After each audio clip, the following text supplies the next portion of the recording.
The weather was fine. The sky was clear, the sun high in the air, and a cool breeze to neutralize everything. I looked all over the venue and made 180-degree spins. I smiled, filled with content and thankfulness.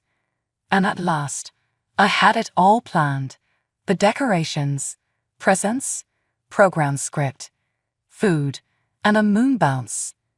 I'm thrilled that I was able to plan and organize this celebration.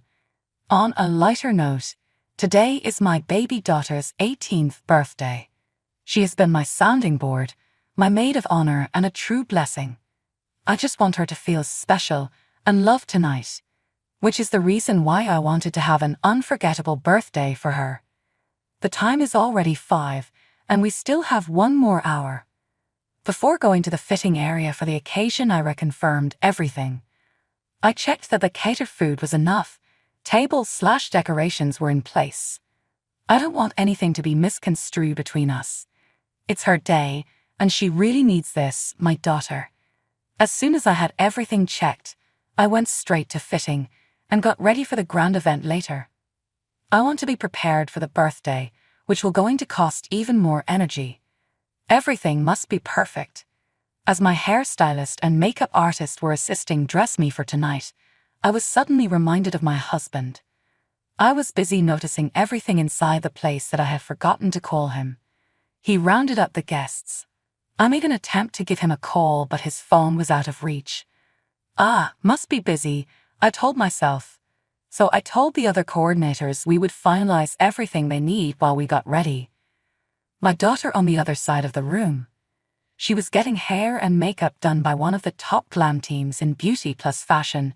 She looked gorg. They glammed her to filth. I cannot wait for our visitors to meet her. I still remember the day she became a part of our family. Lena is my daughter, and she definitely is Lena. It was the best day of our lives. We never thought we would have any more children after suffering miscarriage, but then our beautiful daughter came into the world. The instructive tone came back. Madam Ria, 30 minutes more. The guests are coming. So this is how it happened to us, entertainers. May a glow, live in the edge, and well go out there and entertain everyone, so I did. When I entered the obscenely decorated backyard, euphoria ran over me like a sweet wave. Finally, this is the one to which I have been looking forward. Simple words were not enough to thank everyone who helped me. They deserved the best. I glanced around. The coordinators had a really awesome job putting all of those final pieces together here and at Ready. I never regretted signing contract with them, and it was worth to have event planner from abroad. The room was decorated with bright balloons, glittery streamers, and a stunning birthday cake laid out right in the middle. My daughter would be right at home here. For Lena, fairy lighting was necessary to create a magical feel in the atmosphere. The attendees included family, friends, and my daughter's classmates. They had all begun blending and talking at this point with each other, their rambunctious laughter floating away. The wall in front of the room was abuzz with laughter and chatter, accompanied by upbeat music. They all seemed in good spirits and ready to celebrate. There was warmth and love pouring from the walls that were adorned with so much care in every little nook. Granolas were sticking to the walls, showing off my girl in her adorably problematic formative years all the way through awkward adolescence. It was like a walk through memory lane, and I could not stop but continue smiling from all the memories we made. This is a new day for her and our family. My family was on my side. They came and immediately hugged me with her crying sister-in-law in tow. My dear Maya, yes, grand. Just right for my granddaughter. I winked at her when we laughed out loud. Thanks, Mom, I learned from the best. As they served themselves at the banquet, I escorted her to taste some of their appetizer. Scent of the good food, something delicious was being cooked, and we could feel its smell. 5. I recognized some of the same eyes from my daughter's school, the staff. I had no idea my husband incorporated them additionally. It would be lovely to see them. They really mean so well. My husband has a heart of gold. I walked up to them and said hello. I informed them that I was Lena Mum, and I guess most importantly that put them on ease and they felt welcome by my hospitality. I began to watch my husband trying to direct and lead other faculty. The moment he saw me, he moved towards me with a big smile. "What good stuff, you did a little bit of great work." He looked around the venue, clearly impressed, and he gave me a hug and then kissed my cheek. As we lay beside one another, he smiled at me as well. I could tell how proud he was of me. "Oh, hold on." He wheeled around to call a late-30s woman. She was slim and chiseled for her face. My ego was a little bruised, but it wasn't that big of a deal. She rolled up to us and my husband put a hand on her hips. I gasped and looked at where his hand was. He realized I saw him do it, but even that failed to stop him. I feigned indifference because I didn't want to be a raving lunatic. "Sweetie, this is Miss Ava, Lena's form teacher, my wife, Maya." "Miss Ava, everything would be vice if to meet you at last." Fiddle Away the band played, and she offered me her hand. "Miss Ava," I also smiled back at her. It was somewhat tinged with a weird undertone, but I decided not to go any further into that. The lights lowered, the music slowed. A voiceover was telling the guests to take their seats, as the show would be starting soon. I was seated at the VIP table next to my husband. Veiled bowed the only music my daughter had loved. And there was my beautiful daughter, that special child who we all came to see and celebrate. Dressed in an elegant gown, she glided down the aisle. Her exuded nothing but joy and anticipation, her eyes bursting with glee. A group of friends formed a circle around her as she worked the room and showered praise on their friend. Proudly nostalgic, I gazed at my daughter, a remarkable young woman now. Her broad smile and naturally warmth invited people into the presence with love and adoration. I was hoping that today would be a day when we were not sad and nothing bad happened. The program then commenced. There was a dance, an exchange of gifts and speeches along with all songs. And my husband and I were absolutely over the moon. As was my daughter, so were the guests having a great time. She sat down on the stage, gazed at answer me. I remember turning to smile at her and whispered, "Thank you." Eventually, the host mentioned that it was time for us as parents to make our speeches and offer up gifts. I was the one to go first. I brought my daughter a music box with a bell of our favorite song of hers. She literally hugged me with a big smile on her face. "No, as Marmite poor mop read, this is like all I have ever wanted." I was rubbing her back and kissing on the cheek. The next one was my husband. It just melts my heart to see the love and connection he has with our little one. Not with her first love, and God help him if he ever broke my daughter's heart. He gave her a locket. A daughter who loves jewelry with personal meaning. My husband put it around her neck and she opened it right away when he presented it. I wondered what was in the picture. But when I looked at my daughter and saw the horror-filled expression on her face, she was instantly crushed. Just then, as I was on my way to her, I think, she let out a tear. She spied my husband and then looked into the gathering of people. I lowered my gaze and found out that she was staring at Miss Ava. My daughter tossed the locket aside. It shattered and the image inside was exposed. My heart stumbled as I saw a picture of my husband rudely kissing Miss Ava. The guests huddled close to the locket and gasped as they saw the picture. My mother came to me and held me tight, but I let go of her grip and went to my daughter. I pulled her into my arms, and she started crying so hard. It's a picture of Dad and my teacher. I tried my best to calm her down as she almost collapsed, crying. My heart was full of rage. Everyone fell silent. The atmosphere changed from joyous to tense. I looked at my husband, and he was just standing there with no hint of remorse or guilt. I was shocked even more when he signaled Miss Ava to come forward. "How could you, Caleb?" He sheepishly gave me a mocking smile, and Bea stood next to him. He wrapped his arm around her waist. Well, the truth had to come out eventually, didn't it? Yeah, and what better way to announce our love than on our daughter's special day? It's quite romantic, Don't you think? I wanted to slap them so hard. I wanted to run towards them and kick them. Are you mad? Why does it have to be on this day? Because I want our daughter to pick. This has to be the biggest day of her life, and she has to choose between us. I will never let her come to you. You are evil. You are crazy. He just laughed. There are many reasons, actually. 1, you're boring. 2, you're too proud of yourself. And 3, you cannot sustain her needs because you have a terrible job. My heart almost stopped from everything that he said. I gave you everything, Caleb. I lowered my pride for you. I gave up my dreams for you. I was content with the job that I have now because it's what you wanted. After all, you were too proud to accept the fact that I was earning more than you. I tainted your ego, and now you cheated on me. You ruined me. And I will never forgive you for ruining my daughter's life as well. He just laughed at every word I said, as if I was joking. Bea even rolled her eyes. Fine, whatever. I cannot stand being with you anymore. Could feel my daughter's anger as she slowly stood up. Get out, both of you.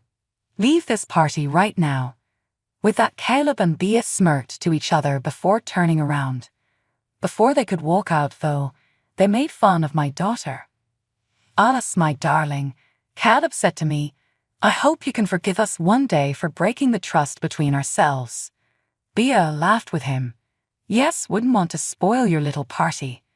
They walked out of the party and left my daughter and I there heartbroken. The guests stood, mouths agape in shock as they watched the scene play out before them, their mirth now mixed with horror and distress. We just witnessed some underscore stuff I can hardly believe. They could be such monsters. Just terrible to taunt the wife and spoil their daughter's birthday like this. It's beyond words. I picked up my daughter, and I raised her head. Her face had tears. We will brush through this, my dear. We will be powerful. Together, I whispered. We will take our revenge. It is 3 years later, and much has changed.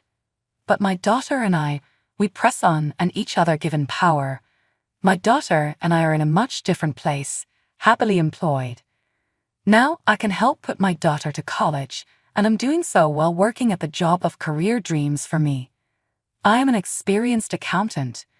I was working the job that I had always wanted to do, but my husband did not like the idea of me having a better paying job than he. It was so ridiculous. Moreover, my husband has filed for divorce throughout the years, but its approval was just confirmed recently. If they're mid-20th century boxing gloves, those shoes might be his potential brother-in-law's. And I do know that Caleb and Bea are moving to a different country. H/T contentious for the pick. Oh, please. What a bold move for the cowards that can't face reality of adultery and betrayal. They want to be with people who are completely alien, not knowing them and the truth. Furthermore, rumors hinted at Bea and Caleb tying the knot when they relocated overseas. And worse, my husband saying bad things about me to the people we know. He lies and says I am being unfaithful when in truth, that is him. Some months passed and suddenly in the post landed a peculiar RSVP card. Not to a regular post-wedding party invitation, but specifically for Caleb and Bea's wedding, NDITLASADDRESSED, to what appeared at first glance, my DEHTER. These guys have invited everyone to their wedding in the Maldives, and enclosed with each invitation was a return flight ticket back home from there. She does and took your daughter tutors, a paid job in comparison to this unpaid one. Might wasn't willing. I never want to look at their faces again. I won't force you either. I don't trust your father, or that woman. I can't see you suffer again, and AGAN. My daughter's face, though, brightened up like she had an idea. I think we should go, Mom. Together. I was taken aback. Together. Yes, this will give us an opportunity to plan our payback. I don't understand. Just leave it to me. We are going there, and I do not care if they have not invited you. I have plans up my sleeve. The next day, my daughter told me she booked a round-trip ticket for both of us on our way to the Maldives, where we went, and then, Even though I didn't want to see them together, but for my daughter, I had no other option. Not only that, but we were owed a revenge play.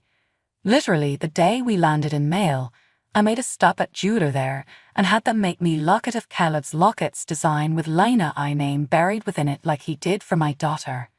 Mom, just trust me. My daughter tried to reassure me. I believed her and in all that she did, but I have to admit there was some uneasiness. That afternoon the wedding was beginning and it back to start. My daughter called the reception area for me to get in. She gave them a number and told them her person had one. They agreed. Good to know all is going well with our scheme. We were waiting in line next to other guests we did not know and some chit-chat.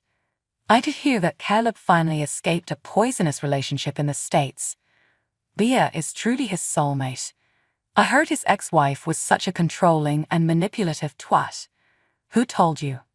Hannah said that after Caleb and Bia's ex-husband got divorced, then he is the one who gives her love. Lies. All of these are lies. How I was just dying to expose the reality of it all. I felt a bit nervous and ready to jump out of my heart. This was our chance for my daughter and me to reveal the lie that destroyed us. All around were guests in the holiday but in great pleasure of his celebration of the good fortune couple. Beneath the mask of happiness, a great truth rested patiently to be unmasked. The wedding went on, and we had a nice way to go unnoticed because of how well mixed with the crowd we were. He did, though he had to simply because that was when the bomb was set to go off.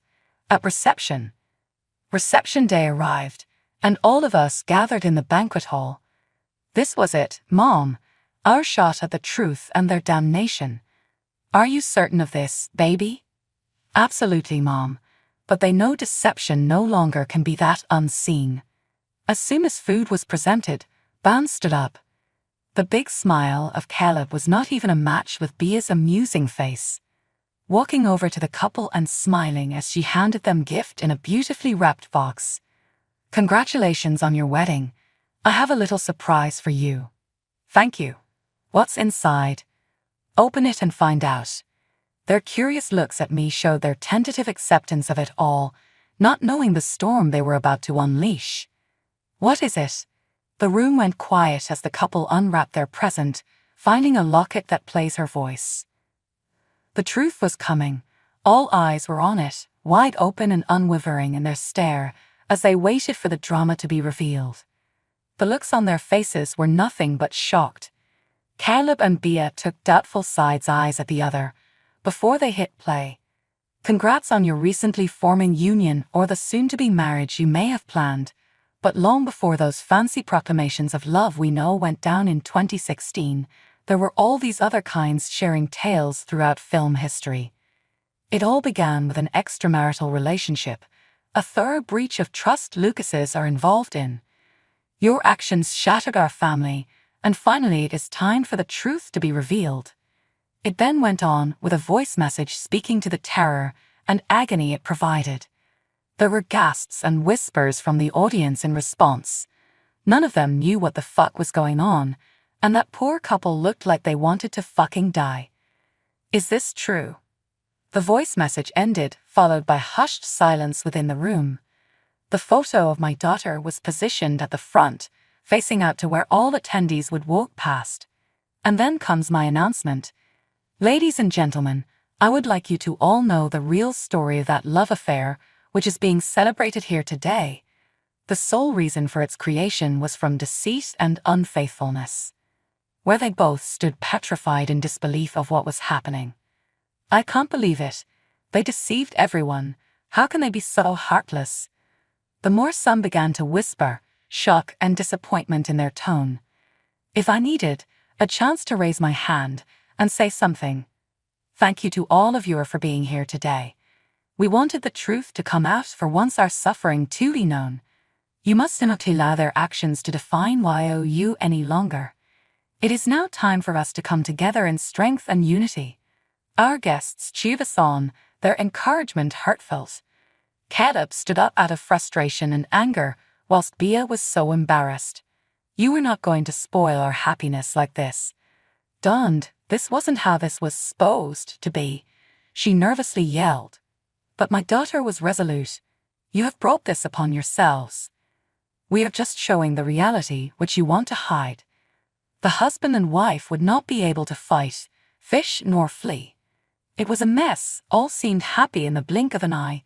Guilt and shame emerged as heavy factors. Bea hit her knees and begged. Then she pulled Caleb along to do the same. They apologized and all the girls were snapping pics of them spinning on their head. Daughter and I left them to clean up their mess. Guests clapped and some offered words of comfort as we walked away. We had stripped off the complacency and denial to illuminate the stark reality of it all, instead deciding that we would not stand by while everything they did defined us. My daughter and I found unity through the clients, promising to remain steadfast as we propelled forward stronger. We had reclaimed our power. Step by step, we were on our way mending and rebuilding. In that moment, amid the debris of a badly broken shell, we found our voice and cut loose all ties to shame. The truth had liberated us, creating new highways paved with every intent that Mom offered nurturing guidance, and I accepted it.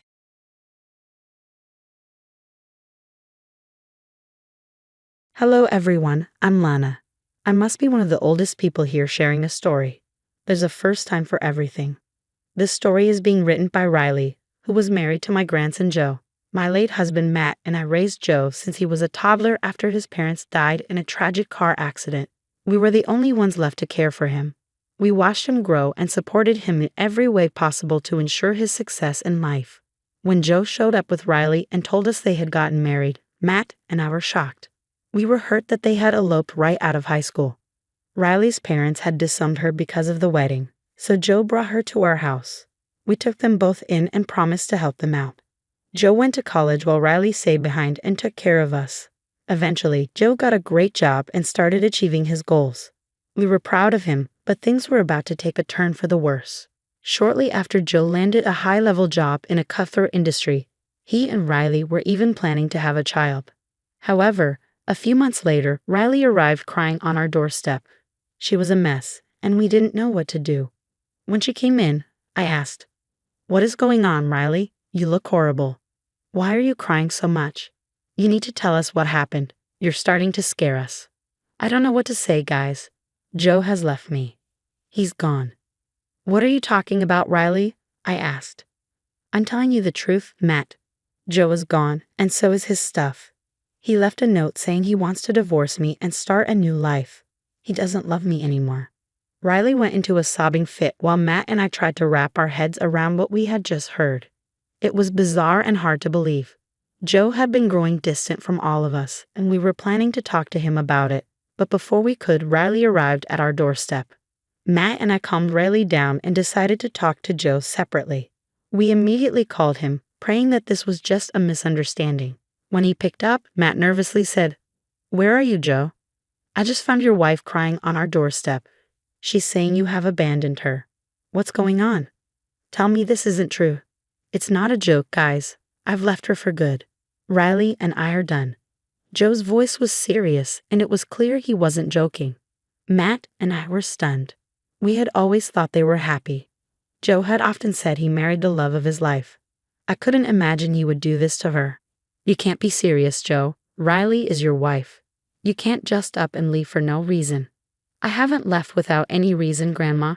I told her in detail how I no longer love her." "What happened, Joe? Why did your feelings suddenly change? You need to tell us everything so we can understand." "I can tell you, but I don't think you'll get it." "We will try, Joe. We love you, and we want to know what's wrong. We can't let you just abandon your wife without knowing the real reason. Tell us and let us think of a solution." "Look, I don't need your permission to do what I want, but if you're so interested in knowing the truth, I'll tell you. Now that I have a great job, I can't have an average girl like Riley as my wife anymore." Matt and I were stunned into silence. We couldn't believe our little grandson Joe had turned into such a vile and shallow person. We didn't raise him to abandon people or to think this way. His words made us both very angry. "What is this nonsense, Joe? You are being downright mean and delusional. Riley is a great girl, and you are insulting her. This is not how a marriage works. Riley loves you, and you love her. That's what's most important. That's not true. I want a better wife because I could have a better one. And guess what? I already found someone who's way better than Riley. My new girlfriend is more beautiful and successful. They don't even compare. The conversation kept getting worse with every sentence Joe said. Matt and I were getting angrier. Joe was being extremely nonchalant and admitted he had an affair. Still Matt and I knew we had to find out more about what happened. Knowing the whole truth was important for us and for Riley. Are you telling us that you had an affair, Joe, and you're leaving Riley to be with your mistress? Is that what you're saying? Call it whatever you want. I don't care what name you give to our relationship. The fact is, I am in love with my new girlfriend and she is everything to me now. What about Riley, Joe? She was everything to you too. That's what you told us when you asked for our help and blessing to get married. I was young and stupid, Grandpa. I really should have waited before settling for an average girl. Thank God I realized my mistake before having kids with her. I would have been stuck with her for life. I don't believe this, Joe. You're being so nonchalant about all of this. You've made a huge mistake and crossed a major boundary by cheating on your wife. You've disappointed us, Joe. Well, I don't care. I'm happy with my new woman, so you should be happy for me too. She made me realize that I was wasting my time with an insignificant woman. She was right. She is so much better than Riley. Matt was getting very angry with Joe, and this last comment pushed him over the edge. He despised cheaters as much as I did.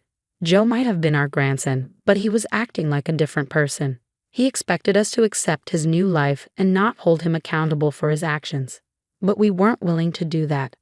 In his anger, Matt said, "No, absolutely not, Joe. We will not be happy about what you've done, and we will never accept your new life." I had to agree with Matt. Joe, from your words, it's clear that this woman knew you were a married man, so she wasn't in the dark about what she was doing. This is just plain wrong, and we will never accept a girl like that. Very well then, Joe replied, this makes things much better. My new girlfriend doesn't want me to be so close to you guys anyway. She thinks you try to control me and that I will never reach my full potential if I keep listening to you. Looks like she was right. I winced when Joe said that. The more he talked, the further away I felt from him. I used to see the essence of my son in Joe, but the man on the phone didn't even feel like he was related to me. Joe was so influenced by his new girlfriend that he was ready to cut us off for her. He actually said those words out loud, choosing this girl over the people who raised him. Tears welled up in my eyes from the sheer betrayal. I said in a shaky voice, "You will abandon us for this woman too." "How can you even say that, Joe?" "I'm serious about this, Grandma. Lana has been right about everything. If you can't even be happy for me, you don't deserve to be in my life." "Is that a threat, Joe? If we don't forgive you for your nonsense and accept your new girlfriend, will you cut us off?" "Yes, I actually will do that. Since you want to take Riley's side so badly, let her be your grandchild instead of me. I'm done. We raised you for 20 years, and this is how you repay us. We did our best and sacrificed a lot to make sure you were taken care of. Now we know that it was all in vain. You have turned into an absolute monster." Those were some of the last words Matt spoke to Joe. The conversation that followed is not worth mentioning. There was a lot of back and forth, and Joe ended up calling us some awful things. I knew he was hurt that we didn't accept his choices right away. But what option did we have? We weren't going to blindly support Joe's decisions just because he is our grandson. He was behaving like a very cruel person and putting this new girl above everyone else. He also showed no remorse for the wrongs he had done. It absolutely broke our hearts when Matt and I finally ended our conversation with Joe. We knew one thing. Joe was beyond help now. He was adamant about cutting us off if we didn't accept his new life. He was forcing us to do something we didn't want to do. In the end, before we could even make a decision, our grandson cut us off for good. He blocked us everywhere, effectively severing all connections. Joe and Riley ended up getting a divorce after Joe didn't come back for a full year. Riley was a mess and relied on me and my husband for emotional support. We invited her into our home because she was devastated by what Joe did to her. Matt and I never regretted the decision to make Riley a part of our family. When our own grandson abandoned us, Riley was there. After she got back on her feet and became emotionally strong, she became our rock. Joe didn't talk to us for 5 years, not a single word. We never reached out because it was never our decision to cut him off. Matt and I miss our grandson, I won't lie about that. However, his betrayal cut deep and left us bleeding inside. My husband never got to see or talk to Joe again. He died before Joe reached out to us. When Matt passed away, I didn't know whether to invite Joe to the funeral. I was a broken mess and wanted my grandson there. It was Riley who convinced me to call him. She said, "Listen to me, Lana. I know you miss your grandson. Go and call him, tell him what happened, and ask him to come to the funeral." I don't know, Riley. I still haven't forgiven him for what he did. It was a long time ago, Lana. It's okay if you don't want to forgive him, but I think you will always feel guilty and have regrets if you don't try once. Don't you think inviting him to the funeral will be a good idea? I feel really unsure, Riley. You and Matt raised Joe almost like your own child, Lana. As a parent, you could give him this one chance to grieve someone he loves. Joe loved you too. Maybe this time you will finally see how wrong he was to cut you off. Riley's words gave me some hope. She was right. I didn't want to regret not calling Joe to the funeral. Maybe he still loved us and would want to pay his respects to his grandpa one last time, even if he was too prideful to talk to us. It was my duty to reach out to him. Besides, Riley had moved on with a great man, and I was ready to try and mend the bridges with Joe too. So I said to Riley, "Okay, Riley, I will invite Joe to the funeral, but he has blocked me everywhere. I don't have his contact anymore. I don't know how to reach him." "Don't worry, Lana. He never blocked me on social media. I can reach out to him on your behalf. You can dictate the message and I'll type it out and send it to him."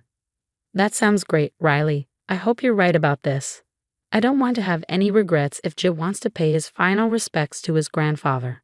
Riley excitedly sent the text that I dictated to her. I was starting to have some hope after Riley talked to me about possibly moving on from the incident. She didn't like that Joe had boycotted us and we lost our bond with him. Sometimes she felt guilty, although none of this was her fault.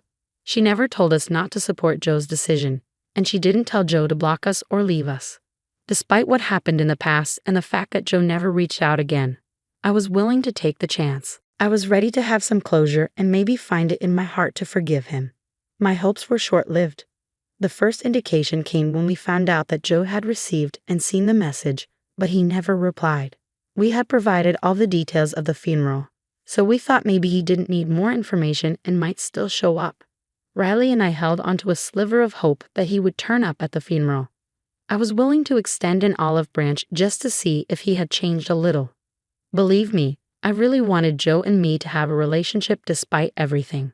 I was looking forward to seeing him, but my hopes were in vain. The funeral came and went. It was a beautiful day with the sun shining brightly, a day Matt would have liked. The service was very emotional but went well. Riley held me throughout the entire time. Joe never showed up. I kept looking at the door, hoping he would arrive any minute. When I went home, the realization hit me hard. Joe hadn't bothered to show up at Matt's funeral. I can't tell you how heartbroken I was. It sealed my resolve about the decision I had left to make. A day after the funeral, Matt's will was to be read. Riley and I were patiently waiting for Matt's estate lawyer to arrive. The first person to walk through the door wasn't our lawyer, it was Joe. I was dumbfounded to see him nonchalantly walk into the house with complete disregard. I said, "What are you doing here, Joe?" "What do you think I'm doing here? I heard that you're supposed to read the will today. What does it have to do with you? I'm your only grandson, in case you've forgotten. I've come to take my rightful inheritance from Grandpa." I was stunned by what Joe said. Riley was equally surprised, and his words shocked her even more. I wasn't hurt anymore. I was fuming with rage. I looked Joe straight in the eye and said, "You have some nerve showing up after 5 years and straight up demanding money. You didn't even come to Matt's funeral. Did you have any respect for your grandfather, Joe? Oh, stop the theatrics right now. There was no need for me to show up at the funeral. What would I have said anyway? It's not like I've come to reestablish anything. I've just come for my rightful inheritance. What makes you think you are entitled to anything after you abandoned us for 5 years? I'm not here to entertain your stupid questions, Grandma. Just call the lawyer and tell him to be here soon. I don't have much time." Joe's coldness made my heart boil. I was furious and wanted to throw him out immediately, but I decided to teach him a good lesson instead. I picked up my phone and told our lawyer to come over immediately. He was already on his way and arrived within minutes. Joe didn't bother with small talk and ignored Riley completely. When the lawyer arrived, Joe looked excited. However, my lawyer was confused and said, "Why is Joe here? This is a private will reading. He doesn't need to be here. Joe replied, I'm here to get my inheritance from Matt's estate. I'm his sole heir. The lawyer said, That's ridiculous. I never called Joe for the reading. He doesn't need to be here at all. What? Of course I needed to be here. I'm the sole heir of Matt's estate. I know that already. I don't know who told you that, but you are mistaken, Joe. You are not the sole heir of Matt's estate. In fact, you are not even mentioned in the will. I don't believe a word you're saying. I'm definitely included in the will. I'm his grandson and his only heir. Why wouldn't I be mentioned? While Joe raged with confusion, I was enjoying watching him squirm. He deserved it for what he did to us. As Joe acted all shocked, I decided to serve him some cold, hard revenge. I said, Oh Joe, you are a dense man. You want to know why you haven't been named in the will? Well, it's because Matt disinherited you.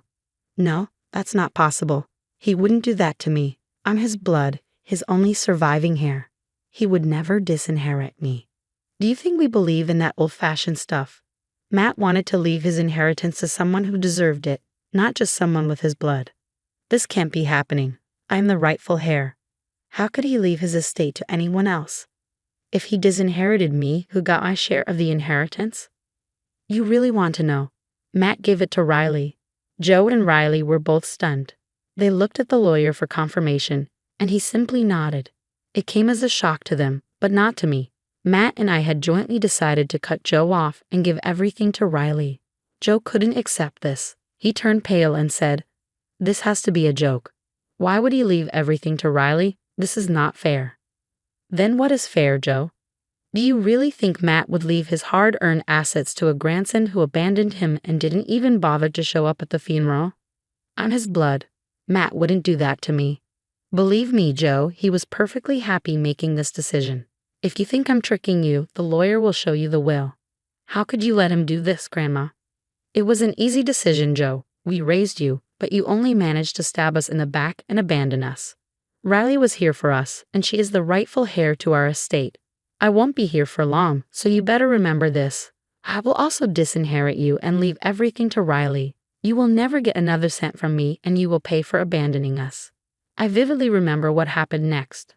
I went straight to the front door and opened it myself, showing Joe the way out. When he was gone, the will was read, and true to my word, Joe's inheritance was left to Riley. She was a crying mess and thanked us for being her family when her own blood turned their backs on her. I simply said that she did the same for me and Matt. Joe left that day but continued to try and contact me. He was desperate for reconciliation and even left his new wife, who had previously convinced him to cut us off. Suffice it to say, he is going through hell while I am preparing to watch Riley walk down the aisle to her happiness. I still miss Matt like crazy, but I can't say I miss Joe at all. He chose to abandon us, and I have finally made my peace with it. I have Riley along with the beautiful memories of my husband and children, which are enough to last me this lifetime.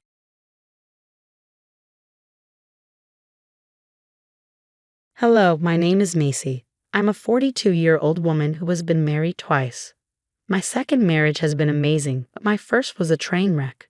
My first husband, Bobby, and I were high school sweethearts, the classic jock and cheerleader couple. We had fun together, and he made me happy at the time. Since he was my first relationship, I went above and beyond for him, believing he was my forever. We planned to attend the same university so we could be together, but in my second year, at 19, I got pregnant. Neither my family nor I was thrilled. My mom frequently warned me that life with Bobby wouldn't be blissful. My family never liked him, though they couldn't pinpoint why, just a feeling that something was off. But as a rebellious teenager, I ignored their concerns, determined to prove them wrong. Our families agreed to support us until we graduated and got good jobs, for which I remained super grateful. Bobby and I got married in court and welcomed our first child. Initially, Bobby was an amazing father, and I felt vindicated. 2 years later, I got pregnant again. By then, I had graduated, but I quit my job to care for our children. Bobby worked 2 jobs to keep us afloat. Life was tough, but with Bobby by my side, I felt invincible. However, a few months after our second child was born, Bobby's behavior changed. I tried talking to him, but he was unresponsive. One day, after taking the kids for a walk, I returned to find our apartment empty of all his things. I panicked, and seeing me upset made the kids cry. My calls went straight to voicemail. I rushed to my mother's place with my crying children. What happened? My mother asked, alarmed. I think Bobby left me, I replied, struggling to hold back tears. What do you mean? I took the kids for a walk, and when I got back, all his things were gone. I can't reach him. Oh no. Do you know why he might have left? I don't know. He'd been acting differently for a while, but he wouldn't talk to me. And now this. Calm down. We should wait a while. If he doesn't come back, we'll file for divorce. I'll help you out. But I loved him. How could he do this to his children? I know.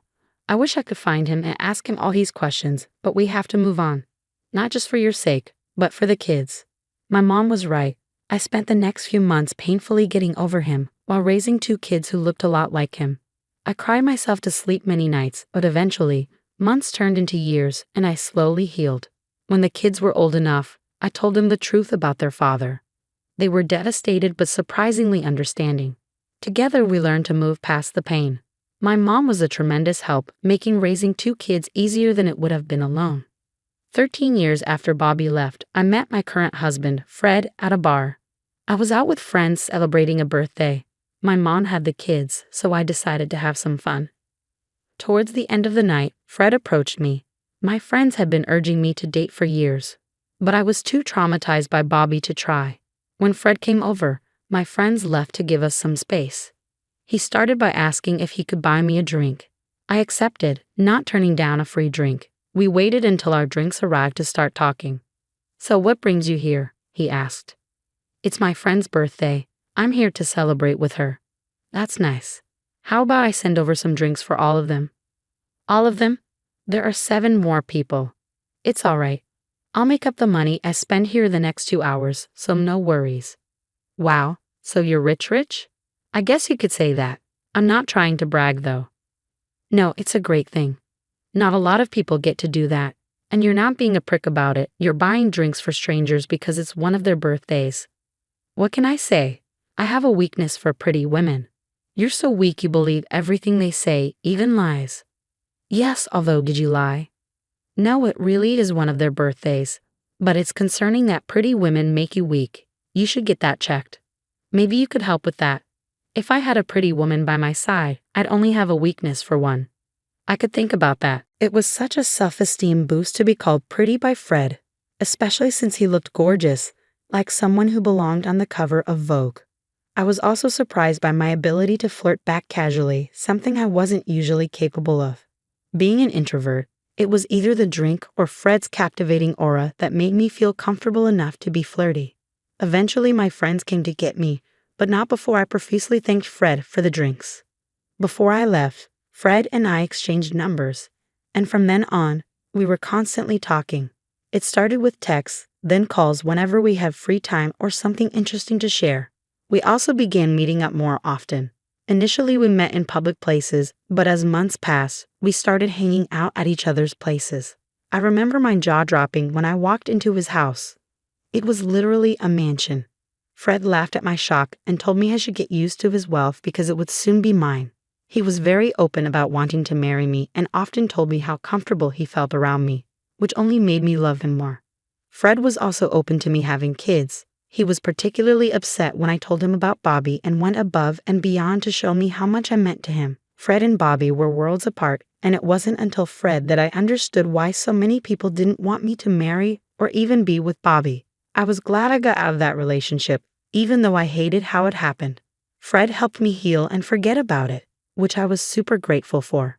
We only dated a year before getting married. We had a destination wedding and flew out all our guests, which was technically just a handful since we only wanted those really close to us. My kids were super happy for me and constantly told me they loved Fred, which in my head was another big win. Life from then on moved smoothly, and every worry I had was eased. Fred helped my kids with their education even though I insisted I could handle it. He showed me that he accepted us as a package deal, not just me and then my kids. He had my kids' rooms decorated to their liking even before we moved in together. Fred did everything Bobby didn't and more, which was a true point of healing for our small family. Our family grew from there. Fred and I had a child of our own, yet he never treated my kids differently. About a year after Fred and I got married, my kids asked him to legally adopt them, which was another turning point for our family. After that, we became one big family. We did everything families did, going out to eat, going on vacations, and doing fun things together.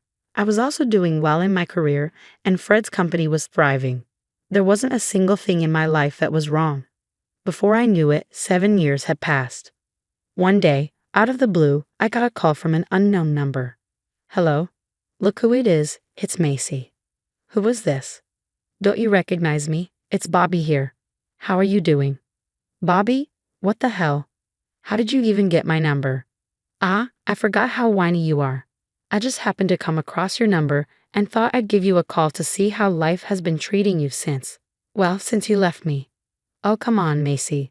We were having way too much trouble, and both you and I know we would have gotten divorced anyway. So you just chose to leave without saying a word. Well, I wanted to avoid all the emotional drama, so I did what I had to do. You are a piece of work. A pretty rich piece of work. Do you know what good it has done me to have left you? I swear it was the best decision of my life. Are you being serious right now? Yes, I married this really rich woman who had kids, but I was willing to overlook that because of her money. She got me this amazing job that pays me so much. I'm living my absolute dream. So you abandoned the kids you did have to father someone else's kids. You gotta do what you gotta do, am I right? Please never call me again. Goodbye. I was stunned by the pure audacity of that man to call me just to brag about his new rich lifestyle. A part of me wanted to keep the conversation going so I could find out where he was and punch him. But I was overwhelmed with so many different emotions that I could barely think straight. After I cut the call, I felt so much hurt, not for me, but for my kids. My poor kids grew up for most of their lives without a father because he was too busy fathering his new wife's children. I knew it was a struggle, but what did he expect? We were only high school graduates when we had our first child. Where in the world would we have gotten money for ourselves? At the same time, I felt disgust. He was the classic definition of a sleazebag. He clearly wasn't one to give someone attention unless they had something to offer him. I decided to block his number because I didn't want to deal with him anymore. That chapter of my life had been closed long enough, and I never wanted it reopened. I told Fred about it later that night. He was understandably upset but also glad that I blocked Bobby's number. We decided to move forward from that. About a week later, I got a call from another unknown number. It was Bobby again. At this point, I was beginning to get frustrated. He called to brag again about his luxurious lifestyle. He told me all about the new expensive car he had just bought and how his kids were doing amazing at school. I didn't bother to be polite this time and just hung up on him. That did not stop him. He kept calling every week to tell me about his expensive purchases. I kept blocking each number he used, but it seemed like he kept using different numbers to call me. Eventually, I stopped picking up. It seemed like he derived some sick pleasure from bothering me. One particular day, I was at work and already stressed when Bobby called me again. Oh, hey, Macy. Can't you just leave me alone? Oh, come on. I'm making up for the lost time. Well, you're 20 years too late. The kids don't care about you, and neither do I. Leave me alone. You know you love it, Macy. I really don't. I don't want to hear anything about you or your new life. Why? Are you jealous? Are you jealous I'm living a life that you'll never be able to live? I can assure you I'm not. Well, here's something that will definitely make you jealous. It was such a self-esteem boost to be called pretty by Fred, especially because he looked like he belonged on the cover of Vogue. I was also surprised by my ability to casually flirt back with him. I was usually very introverted, so I don't know if it was the drink or Fred's aura. But I felt comfortable enough to be flirty. Eventually, my friends came and got me, but not before profusely thanking Fred for the drinks. Before I left, Fred and I exchanged numbers, and from then on, we were constantly talking to each other. It started with texts, then calls whenever we had something interesting to share. We also started meeting up a lot more often. At first, it was in very public places, but as months went by, we began hanging out at each other's places. I remember the way my jaw dropped when I walked into his house. It was quite literally a mansion. Fred laughed at my shock and told me I should get used to his wealth because it would soon be mine.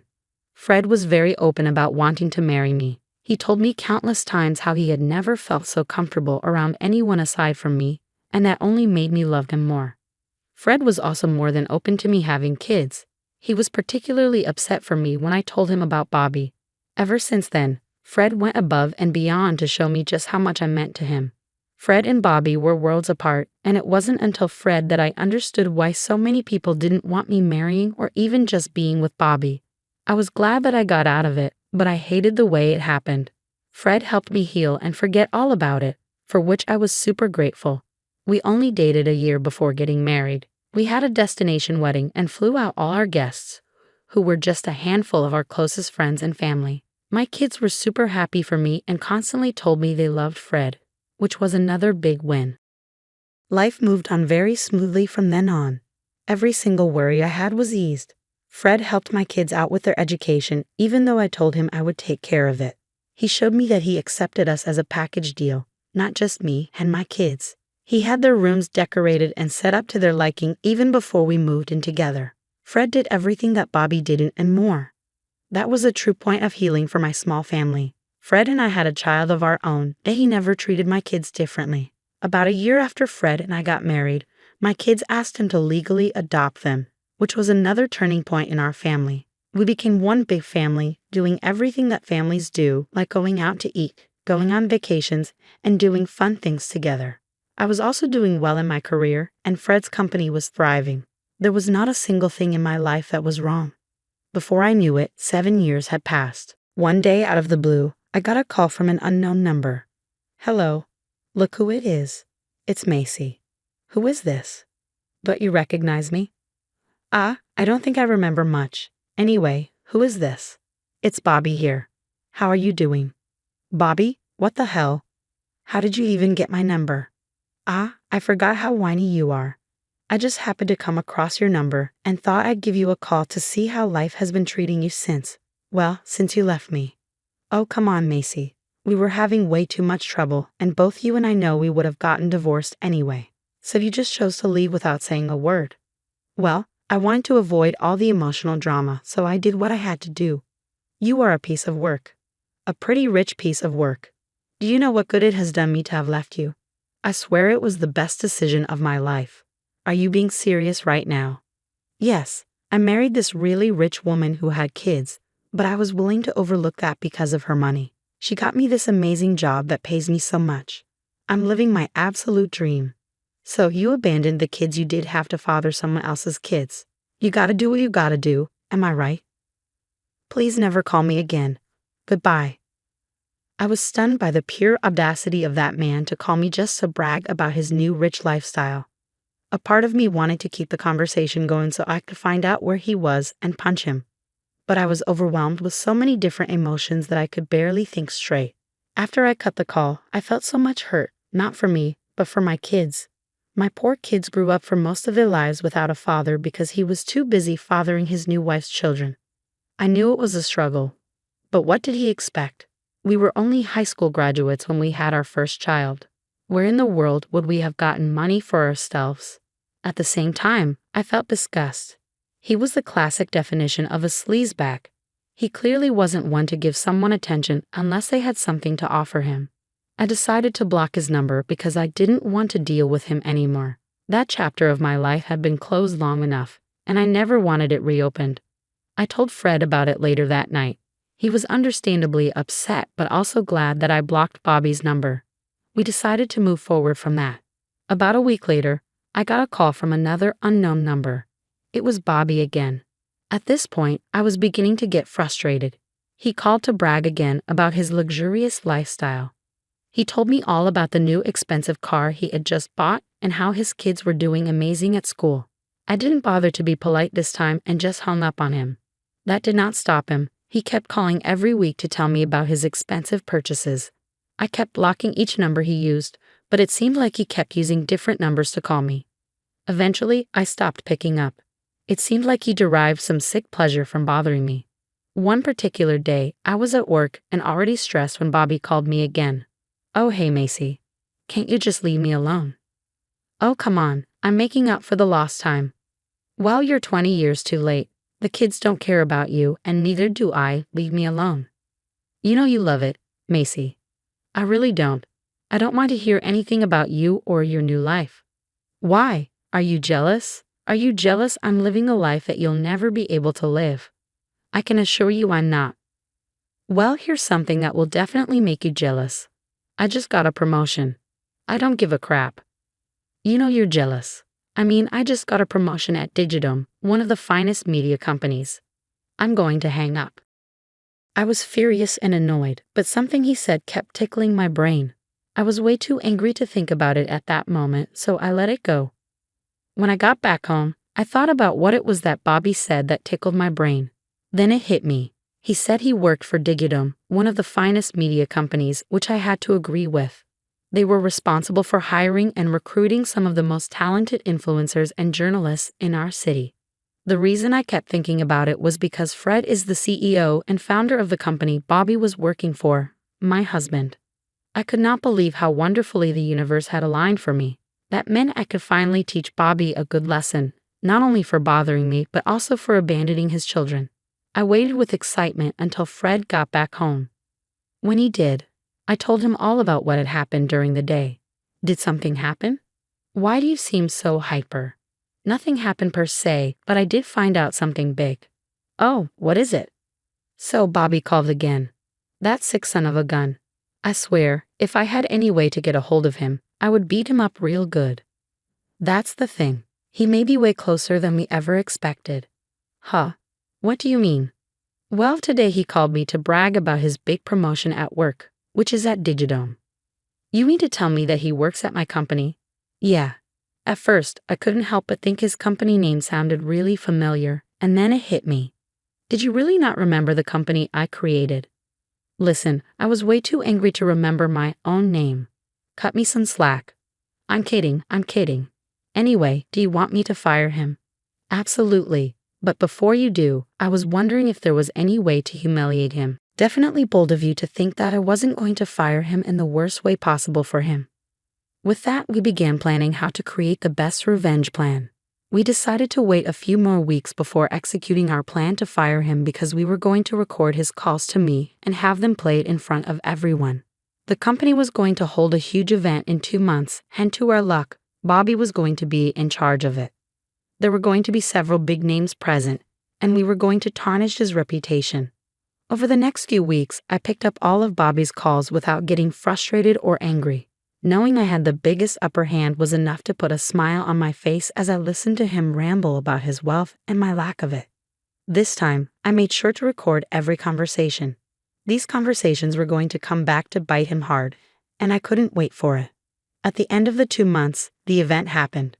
I originally didn't plan to go because I didn't like big crowds or having to talk to a lot of people, which was why no one really knew who the big boss's wife was. However, this event was where I would make my appearance. I wanted to see Bobby's fall while I sat on the throne. Fred bought me this gorgeous and very expensive dress, which I wore. I stayed in the car until Fred called me because we didn't want Bobby to see me and make a run for it. I only entered when Fred gave his speech in which he told everyone he wanted to introduce his wife for the first time. When I walked up on that stage, Bobby was standing there. I saw his face drop and pale. I smirked at him as I walked by, and he pulled out his handkerchief to dab the sweat all over his face. Fred then went on to praise me, talking about how much of an impact I had on him these past 7 years and how it had been a joy to raise my kids with me. With every praise Fred aimed at me, I saw Bobby sweat even more. I beamed with pride as the crowd clapped for me. Then Fred's speech took a turn. He began to talk about how I had been getting harassed by my ex-husband recently. He told the crowd about how my ex-husband had abandoned me and my kids to father another woman's children just because she had wealth. But the universe had different plans for my ex-husband because he was working for his company. The crowd gasped and erupted into murmurs about who my ex could have been. Fred asked everyone to quiet down and told them he was going to reveal who it was. Bobby kept looking toward the exit, but he knew that if he dashed for it, Fred wouldn't even have to reveal who it was because he would have outed himself. Fred then pointed towards Bobby and told everyone it was him.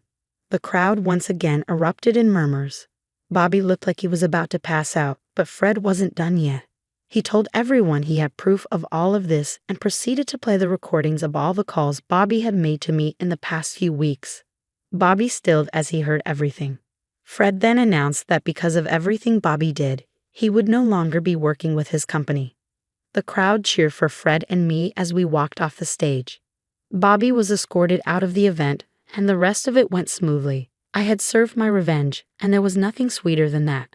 Fred and I had a blast at the event, and I even managed to find someone who offered me a position at their firm. The day after the event, I got my last phone call from an unknown number. "You're awfully bold to call me again after last night. You tricked me." "Whatever do you mean? You absolute witch. Don't play stupid with me. How could you not tell me that you were married again? And that too, married to my boss." "Like I told you several times, Bobby, I simply didn't care about you." "I know that, but the decent thing for you to do was to inform me. So you would only stop harassing me if you knew who my husband was. If my husband wasn't your boss, you would have continued to do it." "Don't twist my words." "I'm not twisting anything. You want to talk about being decent, Bobby? The decent thing you could have done was not abandon your family. If you could do something like that, I can do something like this. Have fun with your current family, and I hope you find a new job." "I don't have a current family. My wife left me because of yesterday, and she took the kids. It's all because of you." "I didn't do anything. You did this to yourself. If you had just not called me, your life would have been what you always wanted it to be. But I guess you can't have your cake and eat it too. Goodbye, Bobby, and good luck." It felt liberating to finally get back at Bobby and know I destroyed everything good in his life. I hope Bobby learns never to mess with me or my family again, because he will never get anything good out of that. Fred and I continue to thrive together, and our kids have grown into wonderful adults. My life is once again going smoothly, and I no longer stress about Bobby's calls. I'm finally vindicated and feel lighter than I have for the first time in a long while. Thank you for listening to my story.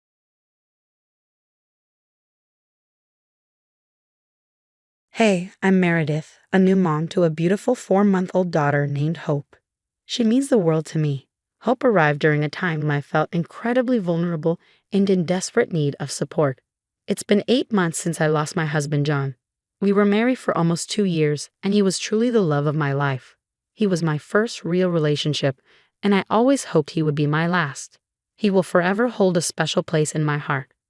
When I was nearing the end of my second trimester, everything seemed to be going smoothly. John and I were over the moon about our upcoming baby. It felt like our family was finally getting that one missing puzzle piece. But then tragedy struck, and John was taken from me in a car accident. Identifying his body was a gut-wrenching experience, and I felt like my world had crumbled. I fell into a deep depression, hitting rock bottom. My parents, who lived in another part of the state, rushed over to support me as much as they could. They stayed with me for as long as possible. Then my best friend, Vicky, stepped in to help me through this incredibly tough time. They became my lifelines after John's passing. John's parents, Lindsay and Farrell, had always been kind and loving towards me, considering me part of their family.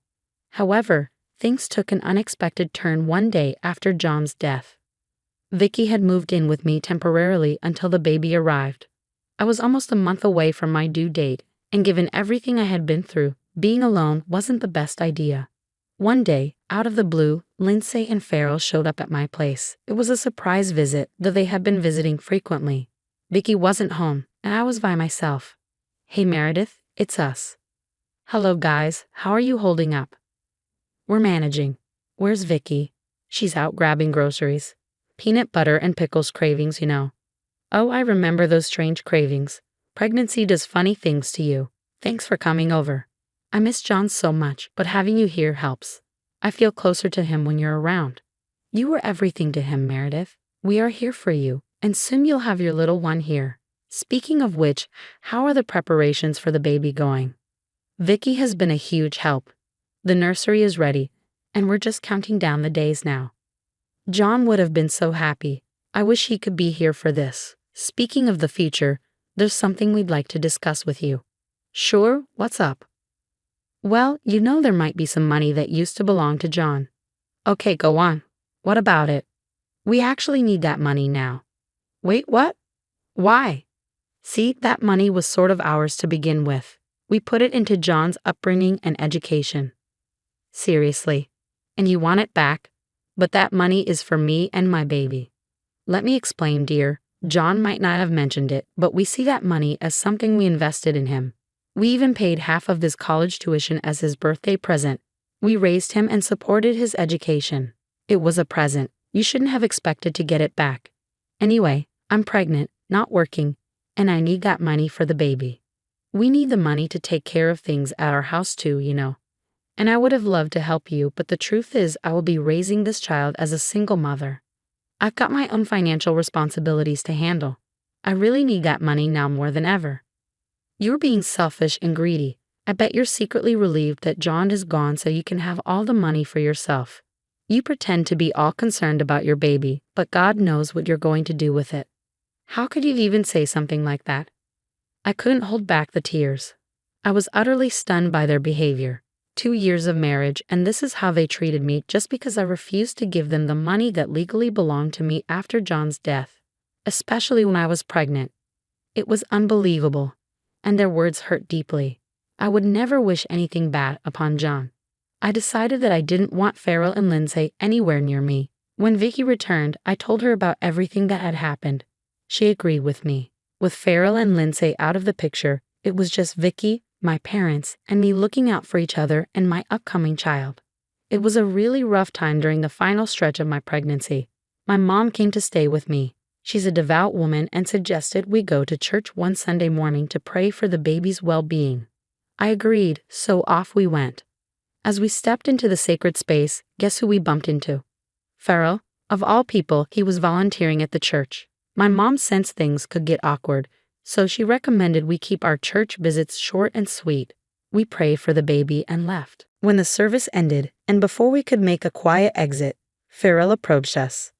"Hey, Meredith, can we chat for a sec?" he asked. "Sorry, Farrell, but my daughter doesn't want to talk to you," my mom interjected. "It's all right, Mom. What's up, Farrell?" "Look, I'm sorry about the other day. Actually, both of us are. You know, Lindsay called you and all." "Yeah, she did. I received all her voicemails. While she's regretful for what she said, it wasn't cool, and she didn't mean any of it. She's having a tough time dealing with losing John, and she kind of lost it. So could you maybe think about giving us another chance? What she said was way out of line, you know." "Yeah, we get that. We said some messed up stuff too. But can we try to make things right? Maybe give Lindsay a call." "All right, I'll consider it." I went back home and mulled over what Farrell had said. It occurred to me that they had lost their son. It wasn't just me who had lost their husband, so I decided to give Lindsay a call. "Hey, Lindsay." "Hello, Meredith. How are you holding up?" "Well, with the baby due in a month, it's getting more nerve-wracking by the day. I remember those days well. They can be incredibly daunting, especially considering John's passing. You didn't just lose your husband. You lost the father of your child. I'm truly sorry for my words the other day. You always brought happiness to my son. I appreciate your apology. I'm sorry for not returning your calls earlier. Your grief over losing your son is just as valid. Meredith, you're still a part of our family. I've been thinking, despite your reservations about a baby shower, how about we host a small gathering at our place? It would only include us and a few of our close family friends. I'm not sure if it's a good idea. It's getting quite late in the pregnancy. Don't worry, Meredith. We'll take care of everything. Consider it a gift from us to you." "Well, okay, I'm in. I'll send you the details via text." It was a really sweet gesture from Lindsay to organize the baby shower, even though I hadn't initially wanted one. I talked it over with my mom, and she thought it was a nice idea too. The next day, Lindsay texted me asking for a guest list, and the number of people attending was set. The baby shower was scheduled for 2 days later. She told me to dress nicely, relax, and just enjoy the party at her place. Honestly, I was looking forward to it. We hadn't done anything fun since John passed away. I sent her the guest list and went shopping for a maternity dress with my mom. When the day of the baby shower arrived, I went to Lindsay and Farrell's place. It was beautifully decorated with balloons and flowers. My friends had also gathered there. Little did I know that Lindsay would turn the baby shower into a cry-fest for me. The issue arose because I invited one of my male friends from school, Chris, to the event. He had also been at John's funeral and was friends with him. He came up to me. "Hey, Meredith, how are you holding up?" "Chris, it's been a roller coaster, but I'm hanging in there. Thanks for being here." "Of course, I wouldn't miss this for the world. You're looking great, by the way." "Thanks, Chris. It's been a tough few months, but I'm excited to meet my baby soon. John would have been thrilled. I know he would have made an amazing dad. Yeah, he would have. It's hard knowing our child won't get to know him. He'll live on in your hearts, Meredith, and in this little one. You're right. I promise I'll be there for you and your baby. Thank you, Chris. That means a lot to me. Chris was just being friendly. He was married, and there was absolutely no sort of flirting going on. But for some reason, Lindsay heard us talking and got fixated on this. She pulled me aside into her room, saying she wanted to talk. I can't believe you're throwing yourself at Chris like that when he's clearly into you. What do you even mean? Do you think I haven't noticed? It's been 8 months since we lost John. How can you even think of this? Chris is just a friend. He was even friends with John, and now he's chatting you up. What a great friend, huh? He has a wife, and you have the baby of your dead husband in your belly. That isn't stopping you. What? First you take our money, and now you're disrespecting our dead son. I feel so sorry for him. You don't know what it's like losing a child, but I hope you do. Do you even hear yourself? You better keep your little one away from me. I quickly wiped my tears away and decided to bail from the baby shower without making a scene. Leaving Lindsay's place, I felt a mix of sadness and betrayal. Seriously, how could she say those things about me and my baby? It was like she had turned into a monster. I was terrified of her. My mom, who could tell something was up for my face, came over worried. A few days later, she wanted to know what happened at the baby shower and why I had left so early. I didn't want to spill the ugly details, so I just said, it's the pregnancy hormones, Mom. I'm all right. But deep inside, I was far from all right. The argument had really shaken me, and I decided to keep all the hurt and nonsense to myself. A week later, Lindsay's name popped up on my phone. I couldn't help but feel anxious after what went down at the baby shower. I had no idea what Lindsay could want now. It was a text. I'm really sorry for what happened at the baby shower, Meredith. My emotions got the best of me, and I said things I shouldn't have. I overreacted and deeply regret my words. Of course, I'd love to be a part of my grandchild's life. So here's my offer. When you're ready to welcome the baby, please drop me a message. I'd be crushed if I didn't get to meet the little one. I chose not to dwell on Lindsay's message. Forgiving her for her earlier accusations was enough for me, but her hurtful comments about the baby remained a nagging thought in my mind. I decided to set it aside as I had more pressing matters to attend to in the coming days. Then the long-awaited day arrived. My water broke and labor pains set in. My mom called Vicky to drive us to the hospital. I was admitted, and the whole delivery process began. Finally, I gave birth to a beautiful baby girl and named her Hope. I couldn't help but notice how she had inherited her father's nose and lips. John's memory lived on through her. After spending a night at the hospital, the following day arrived and my emotions swelled. I wished John could be there with me, and it hit me hard. In a moment of overwhelming emotions, I decided to call Lindsay and Farrell. I just needed some connection to John, even if it was through his parents. Lindsay was super thankful on the phone, saying thank you a gazillion times and assuring me that she and Farrell would be at the hospital within an hour. After that call, I sent my mom and Vicky home to freshen up, deciding to catch a quick nap until Lindsay and Farrell arrived. When I woke up, I was met by a surprising sight. Farrell was standing right in front of me, but Lindsay was nowhere to be seen. As I glanced around, I realized that Hope, my precious baby, was also missing from the room. I panicked. "Where's Hope? Where's my baby?" I cried. "Calm down, Meredith," Farrell said. "Where did Lindsay take her? Please tell me she's with Lindsay." "Yes, she is. Lindsay was here just a minute ago before you woke up. She took the baby with her. Can you please ask Lindsay to bring her back into the room?" "Not yet." "What do you mean? Let's get started. I want to assure you that your daughter is fine for now." "What kind of sick prank is this? I trusted her and let her into the delivery room, and she does this." Shush. It's not a prank. Now listen to me and don't say a word until I'm done. Lindsay took the baby with her. I can't tell you where, but don't worry. You need to do something for me. Transfer all the money to my account now." "What's all this craziness for?" "Money? I want my baby back. I will call someone. Try to shout, and I will text Lindsay. I can't assure your daughter's safety if you do." "All right, get me my phone. I will transfer everything I have to you." I took my phone, and my hands were shaking as I transferred the money to Farrell's account. Farrell checked his phone. "That's like a good daughter-in-law.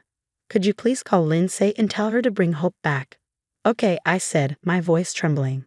Farrell left the room, leaving me with a lot of questions. Where was he off to? What did he plan to do with my little girl? Given my weakened state from the blood loss, I was terrified and desperate for answers. I couldn't move on my own. Frantic, I called Vicky and recounted the horrifying situation. She assured me that she would be there as soon as possible. Anxiety gripped me tightly as I sat in a room, helpless, waiting for Vicky to arrive. About 20 minutes later, a nurse entered the room, cradling Hope in her arms. Relief washed over me as I was finally reunited with my baby girl. "Wait, where was she? Is she okay?" I asked, my voice shaking. "Don't you know? She was with your mother-in-law. She just brought your daughter to me and told me to give her to you." "Do you know where she took her? Is she all right?" "I thought she was in the nursery, but I'm not entirely sure. Don't worry, your daughter is perfectly fine." "Oh, can I have her now?" "Of course." I held my precious baby girl close, feeling a wave of relief wash over me. Vicky arrived not long after, and I shared the entire incident with her, not holding back. I even confided in her about the uncomfortable situation at the baby shower. Vicky was furious. A few days later, I was finally given the green light to go home. With everything out in the open and my mother having returned home, I made a significant decision.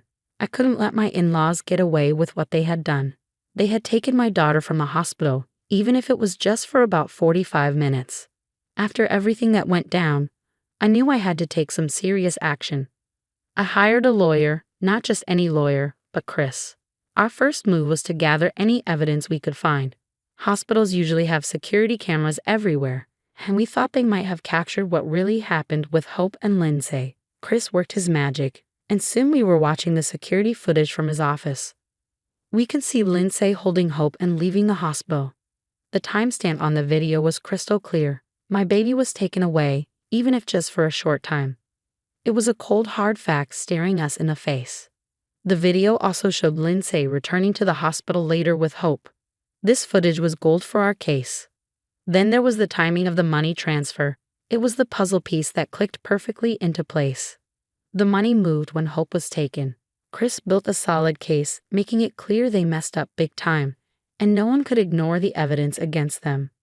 Before I decided to bring in law enforcement to make this a full-blown legal case, I felt the need to have a conversation with Lindsay and Farrell. Vicky agreed to look after Hope while I went over to their place to confront them. "You seem to be enjoying that money at transfer, don't you?" I began. "That money is ours now. Get over it," Farrell sneered. "You not only manipulated and blackmailed me into giving you what was rightfully mine, but you also kidnapped my daughter. Do you know that is a crime?" "Kidnapping is a strong word, Meredith. I just took her out for some fresh air, you know." "Lindsay, it's hard to understand your intentions. First, it's all about John's money. Then, at the baby shower, you accuse me of disrespecting him.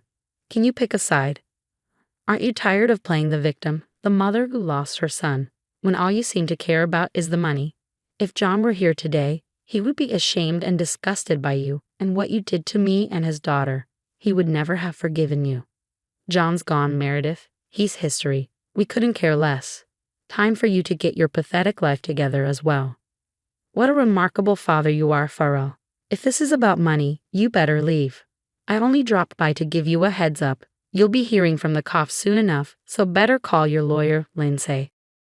As time ticked on, things started to look up. Lindsay and Farrell got what they deserved. The evidence was stacked against them. The security footage from the hospital and the timing of the money transfer all pointed to their guilt. Justice was served with a side of karma. They ended up in prison for a year and had to pay back every single cent they took from me. It wasn't just a win for me, but for Hope and John's memory too. With the money safely back in my account, I decided it was time for a fresh start. I sold our house, full of memories both good and bad. It was tough saying goodbye to that chapter of my life, but it needed to be done. I didn't want to live in the shadows of the past anymore. I moved to a snug neighborhood close to my parents' place. Having real family nearby was a game changer. I decided to put my experiences to good use. I joined support groups for single moms who had been through similar things. Being there for them helped me heal too. Every day is a new chapter in this single mom's journey. I wake up motivated to be the best mom I can be for Hope. I'm determined to provide Hope with a loving, stable, and happy life. Recently, I've been contemplating a career comeback now that I have my parents to look after Hope. I'll be diving into that soon. Each day as we create new memories together, I'm reminded that we can find light even in the darkest of times. Hope has brought warmth and purpose back into my life, and for that, I am eternally grateful.